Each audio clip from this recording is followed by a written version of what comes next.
Hi. The biggest difference between a Marshall super lead and a super bass is the configuration of the cathode of the first preamp tube. In a super lead, it's splitted, and in a super bass, it's shared. So today we're going to compare these two configurations and see how much of a difference it makes. The other day, or this Wednesday, I investigated the influence that the bright cap has. So I started off with my super lead, and then I removed the bright cap. Today I'm also gonna take the splitted cathode of the first preamp tube and make it shared again, like a super bass. So we have these three alternatives: standard super lead minus bright cap, and super lead but with not a splitted but a shared first preamp tube cathode. So these three alternatives are going to be compared today. So what we're looking at here is the primary differences between super lead and super bass. I have a bunch of videos where I compare a number of Marshall amps. For instance, one here, 15 amps, and I had the pleasure to go back to that collector and demonstrate another 15 of those amps. So those are both super leads and super basses, and they're recorded with the same setup, so it's comparable. I also have a specific video where I compare a 1967 super bass to a 71 super lead. So it's kind of the ultimate, at least to me, ultimate super bass sound and the ultimate super lead sound.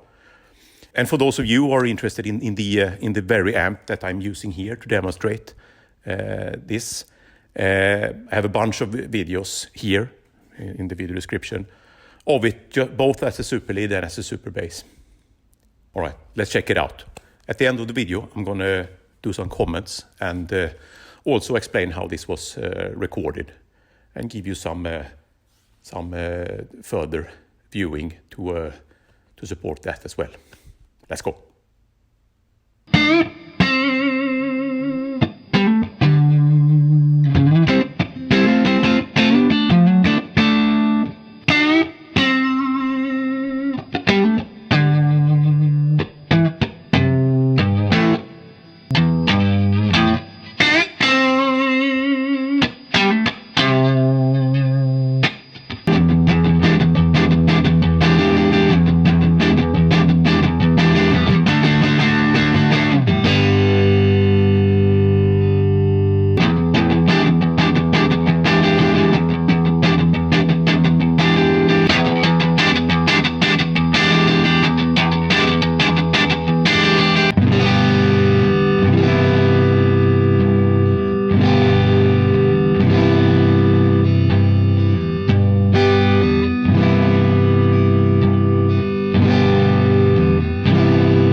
All right, that's that.